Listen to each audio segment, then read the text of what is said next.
आज हम देखेंगे छत्तीसगढ़ में जनजाति विद्रोह ट्रिक की सहायता से। तो ट्रिक क्या है? हल थी भोपाल पर, तारा मेरी गिरी, कोई मुझे इस काल से बचाओ। देखो, चित्र के माध्यम से हम लोग दिमाग में फिट करते हैं। भोपाल में हल भी था और तारा भी भोपाल गई हुई थी। तो भोपाल में हल में क्या हो गई? तारा गिर गई। तो इसके साथ वाला जो भी था वो क्या बोलेगा? हल थी भोपाल पर, तारा मेरी गिरी, कोई मुझे इस काल से बचाओ। ठीक है, तो ये जो है जनजाति विद्रोह को याद करने का क्रम है। चलो देखते हैं कैसे याद करेंगे। देखो, हल आया है तो हल से क्या हो जाएगा? हलबा विद्रोह। ठीक है, इसके बाद आया भोपाल, तो भोपाल से भोपालपट्टनम विद्रोह, पर से परलकोट विद्रोह, तारा से तारापुर विद्रोह, मेरी से मेरिया या फिर मेरिया विद्रोह, गिरी से लिंगागिरी विद्रोह, कोई से कोई विद्रोह। ठीक है, मुझे से मोरिया विद्रोह और काल से भूमकाल विद्रोह। तो इस ट्रिक की सहायता से हम जो जनजाति विद्रोह है उसका क्रम याद कर सकते हैं। अब हम देखेंगे विद्रोह, उसके नेतृत्वकर्ता, उस समय का शासक और विद्रोह का कारण। तो सबसे पहले देखते हैं हलबा विद्रोह। हलबा विद्रोह का नेतृत्वकर्ता कौन था? अजमेर सिंह। और साथ ही साथ हलबा आदिवासी भी थे। तो इसका ट्रिक क्या होगा? आज का हम लोग आज लेंगे और हलवा का हलवा। ठीक है, तो आज क्या बना है? हलवा बना है। ठीक है, तो इस तरह से हम इसका नेतृत्वकर्ता याद कर लेंगे। हलवा विद्रोह का नेतृत्वकर्ता कौन है? अजमेर सिंह। ठीक है, इसका शासक कौन था उस टाइम? अजमेर सिंह ही था, जो कि काकतीय वंश का शासक था। कारण क्या था? तो अजमेर सिंह एवं दरियादेव के मध्य उत्तराधिकार का युद्ध हुआ था। ठीक है, तो जो अजमेर सिंह था उस समय काकतीय वंश का शासक था। उसी समय एक उसका भाई था कौन? दरियावदेव। ठीक है, इन दोनों के बीच क्या हुआ? गद्दी को लेकर क्या हुआ? युद्ध हुआ। तो जो दरियादेव था वो अंग्रेजों और मराठों के साथ मिलकर अपने भाई के खिलाफ षड्यंत्र रचा। ठीक है, लेकिन जो अजमेर सिंह था उसके समर्थन में कौन थे? सारे हलबा आदिवासी लोग थे। ठीक है, तो जो उसका भाई था दरियादेव और अंग्रेज और मराठों के खिलाफ कौन खड़ा हुआ? अजमेर सिंह और हलबा आदिवासी। तो उस समय क्या हुआ? दरियादेव ने अजमेर सिंह को मार डाला। ठीक है, और साथ ही साथ जितने भी हलबा आदिवासी थे उनको भी मार डाला। केवल ऐसा कहा जाता है कि केवल एक हलबा आदिवासी उस क्षेत्र में बचा था। तो इसलिए इसे विश्व का सबसे बड़ा आदिवासी नरसंहार के नाम से भी जाना जाता है। ये कौन से साल में हुआ था? 1774 से 69 तक। ठीक है, इसके बाद है भोपालपट्टनम विद्रोह। ठीक है, तो ये जो भोपालपट्टनम विद्रोह था, ये इसका नेतृत्व किसने किया था? हलबा जनजाति। ये कोई इतना बड़ा मतलब खास नेतृत्व नहीं था। मतलब ये कब हुआ था? 1795 ईस्वी में। इस समय शासक कौन था? दरियादेव, क्योंकि दरियादेव ने अजमेर सिंह को मारकर खुद ही क्या बन गया? राजा बन गया। इस समय क्या था? ये जो भोपालपट्टनम विद्रोह था ये क्यों हुआ था? उस समय एक वो था, यूरोपीय कैप्टन था कौन? Jetty blunt. उसको जो हलबा जनजाति के जो आदिवासी थे उन्होंने क्या किया? बस्तर में प्रवेश करने नहीं दिया। ठीक है, क्योंकि ये भोपालपट्टनम जगह था कहाँ पर? इंद्रावती नदी बीजापुर वहाँ पर बहती है। ठीक है, इंद्रावती नदी। तो वहाँ पर जेटी ब्लंट को क्या कर दिया? 17 दिनों तक रोक कर रखा था और आखिर में जो जेटी ब्लंट था वो वापस चला गया। ठीक है, लेकिन जो जेटी ब्लंट है उसको उधर से कुछ नहीं मिला, उसने नहीं दिया गया। तो वो क्या किया? बाद में केशल घाटी, जो 12 भवन वाला रास्ता है उसका उसने खोज किया। इधर से कुछ नहीं दिया तो क्या किया उसने?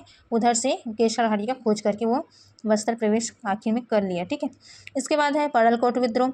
ये जो परलकोट विद्रोह है ये कब हुआ था? 1825 ईस्वी में। इसका ट्रिक कैसे रखेंगे?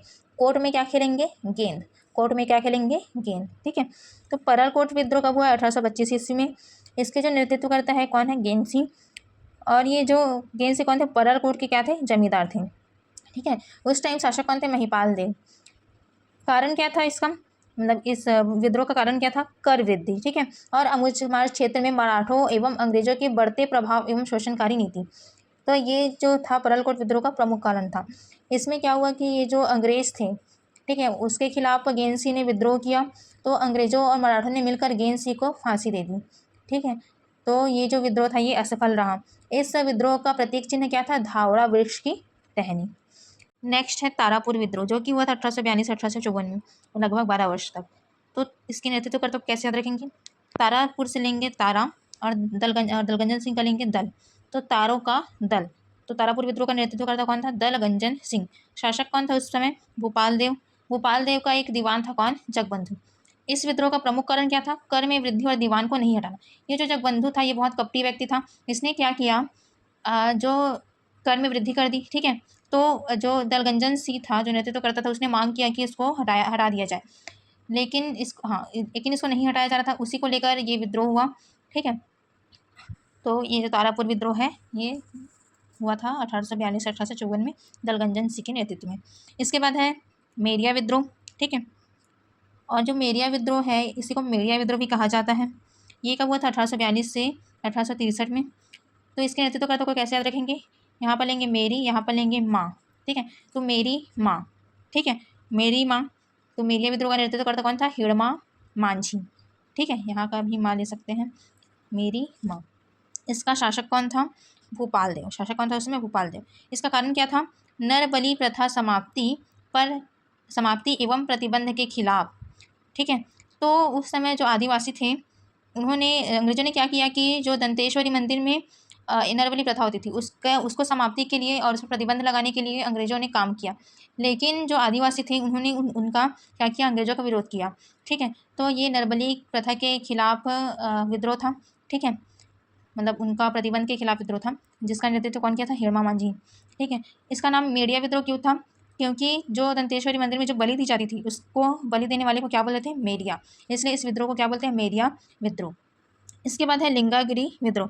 लिंगागिरी विद्रोह कब हुआ था? 1856-57 ईस्वी में। इसे बस्तर का महान मुक्ति संग्राम भी कहा जाता है। इसके नेतृत्वकर्ता कौन थे? धुरवाराम माड़िया। इसको कैसे याद रखेंगे? लिंगागिरी। ठीक है, अगर हम गिरेंगे, ठीक है, किसमें गिरेंगे? गिरेंगे तो धूल लगेगा। ठीक है, गिरेंगे तो क्या लगेगा? धूल। धुरवा से क्या रखेंगे? धूल। गिरेंगे तो क्या लगेगा? धूल लगेगा। और किस में लगेगा? माड़ी में धूल लगेगा। माड़ी मतलब जानते हैं ना, घुटना। ठीक है, तो लिंगागिरी विद्रोह में क्या है? इसका नेतृत्व करता धुरवाराम माड़िया। ये कब हुआ था? 1856 से 57 ईस्वी में। इस समय जो शासक था वो कौन था? भैरम देव। ठीक है, ये जो विद्रोह था क्यों हुआ था? हड़प नीति 1854 के विरोध में। ठीक है, उस समय जो लॉर्ड कर्जन था, जो अंग्रेज एक शासक, उसने क्या किया कि भारत में पूरा हड़प नीति लागू किया। तो जो आदिवासी लोग थे और जो धुलवाराम माड़िया था उन्होंने उसका विरोध किया। ठीक है, उसी के नेतृत्व में लिंगागिरी विद्रोह चला है। ठीक है, इसके बाद क्या है? कोई विद्रोह। कोई विद्रोह कब हुआ था? 1859 ईस्वी में। इसके नेतृत्वकर्ता 3 लोग थे। ठीक है, तो इसको कैसे याद रखेंगे? कोई नाराज ना हो। क्या ट्रिक है? कोई नाराज ना हो। ना से नांगुल दोल्ला। ठीक है, ना से क्या हो जाएगा? नांगुल दोल्ला। रा से राम भोई। ठीक है, और जा से क्या हो जाएगा? जग्गा राजू। तो कोई विद्रोह के 3 नेतृत्वकर्ता थे। सठी क्या है? नाराज। कब हुआ था? 1859 ईस्वी में। ठीक है, और इसका कारण क्या था? मतलब कि इस समय शासक कौन थे? भैरम देव। और इस विद्रोह का कारण क्या था? साल वृक्ष की कटाई होती हूँ। ये जो विद्रोह था ये किया गया था। इसका एक प्रमुख नारा था, एक वृक्ष के पीछे एक सिर। मतलब कि ये चिपको आंदोलन के समान एक क्या था? आंदोलन था। चिपको आंदोलन में क्या होता था कि लोग पेड़ से चिपक जाते थे। ठीक है, लेकिन इसमें क्या नारा था? एक वृक्ष के पीछे एक सिर। ठीक है, मतलब कि अगर कोई अंग्रेज एक वृक्ष को काटेगा तो सीधा उसका सिर जो आदिवासी लोग थे वो उड़ा देते थे। ठीक है, इसके बाद है लास्ट 8वां नंबर मोरिया विद्रोह। ये कब हुआ था? 1876 ईस्वी में। ठीक है, तो इसका जो नेतृत्व करता था, ठीक है, इसको कैसे याद रखेंगे? देखो, छत्तीसगढ़ी में सिर को क्या बोलते हैं? सिर को मुड़ी बोलते हैं, मुड़ी। ठीक है, तो यहीं से याद रखेंगे। मोरिया विद्रोह, इसका नेतृत्व करता कौन था? झाड़ा सिरहा मोरिया। इस समय कौन था शासक? भैरम देव। और उस समय दीवान कौन था? गोपीनाथ कपड़दार। ये जो गोपीनाथ कपड़दार था ये बहुत ही भ्रष्ट दीवान था। ठीक है, भ्रष्ट दीवान था। तो इसने क्या किया? इसका दीवान गोपीनाथ का बहुत ही ज़्यादा आतंक हो गया था। ठीक है, इसके अलावा यहाँ पर बेकारी प्रथा थी, शोषणकारी नीति थी, साथ ही साथ ब्रिटिश शासक द्वारा भू राजस्व कर लागू कर दिया गया था।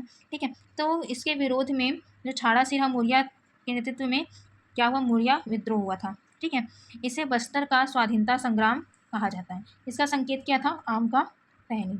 इसके बाद जो लास्ट जो विद्रोह है ये क्या है? भूमकाल विद्रोह। क्या विद्रोह? भूमकाल विद्रोह। ये कब हुआ था? 1910 ईस्वी में। ठीक है, तो इसके जो नेतृत्व करता थे कौन? वीर गुंडाधुर। देखो यहाँ से कैसे याद रखेंगे? गुंडा यहाँ से घूम कर लेना। जब गुंडा लोग आएंगे तो क्या हो जाएगा? धूम हो जाएगा, धूम मच जाएगा। ठीक है, तो ऐसे याद रखेंगे। भूमकाल विद्रोह कब हुआ था? 1910 में। इसके नेतृत्व करता कौन थे? वीर गुंडाधुर। इस समय शासक कौन थे? रुद्र प्रताप देव। ठीक है, इसका कारण क्या था? जो लाल कालेंद्र सिंह व राजमाता सुवर्ण कुंवर देवी की क्या हो रही थी?